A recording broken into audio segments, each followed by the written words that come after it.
Robert Kiyosaki grew up with two fathers. His biological father, the poor dad, was a highly educated man, a PhD, a government official. He believed in studying hard, getting good grades, finding a secure job, and climbing the ladder. He struggled with money his entire life. His best friend's father, the rich dad, never finished 8th grade. He built businesses, acquired assets, and became one of the wealthiest men in Hawaii. Same city, same era, completely different financial outcomes. The difference wasn't intelligence. It wasn't luck. It wasn't even hard work. Both men worked hard.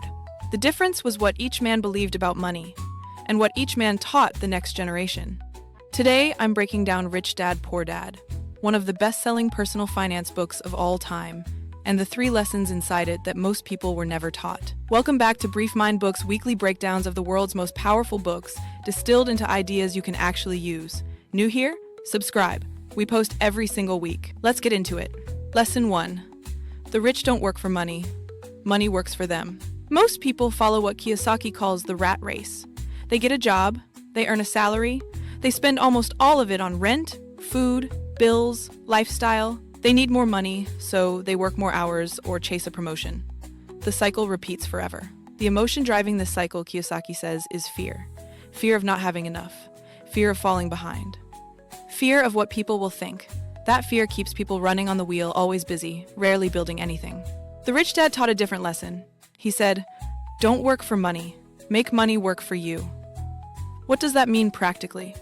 It means that instead of trading your time for a paycheck and spending that paycheck, you use a portion of it to acquire things that generate more money without requiring your continuous labor. Investments, rental income, businesses that run without you, royalties, assets that produce cash while you sleep. Most people never make this shift because school teaches you to be a good employee, not an owner. It teaches you to earn and spend, not to earn and deploy.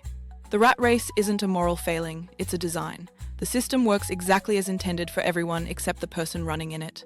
The takeaway: your salary is the starting point, not the destination. The question is what you do with it. Are you spending it or putting it to work? Lesson 2. Assets versus liabilities. The one distinction that changes everything.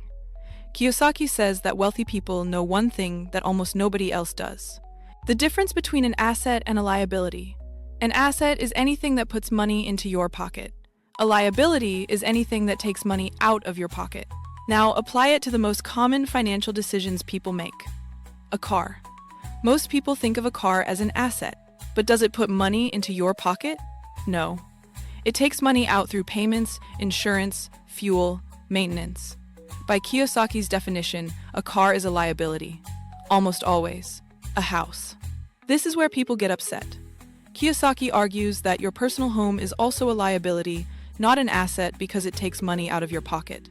Every month, through mortgage payments, taxes, insurance, and maintenance, it might appreciate over time, but until you sell it, it is consuming your cash, not generating it. A rental property that generates more income than it costs to maintain, that is an asset. Stocks that pay dividends, assets. A business that runs without your constant presence, asset. Kiyosaki's rule is simple. The rich acquire assets. The poor and middle class acquire liabilities and call them assets. He draws a cash flow diagram that tells the whole story. The poor spend everything they earn. The middle class earn, buy liabilities they think are assets, and the liabilities drain them. The wealthy earn, buy assets, and the assets generate more income, which buys more assets. The cycle compounds in both directions. Liabilities create more need, assets create more freedom. The takeaway. Before any significant purchase, ask one question: will this put money into my pocket or take money out? That single question, applied consistently, changes your financial trajectory. Lesson 3. Mind your own business, and what that actually means. When Kiyosaki says mind your own business, he doesn't mean quit your job and start a company. He means keep your day job if you need it, but start building your own asset column on the side. Separate from your employer, separate from your salary. Yours. Most people spend their careers building someone else's asset column. They work for a company. They make that company more valuable. They receive a salary in exchange. When they leave or are let go, they take nothing with them except their experience.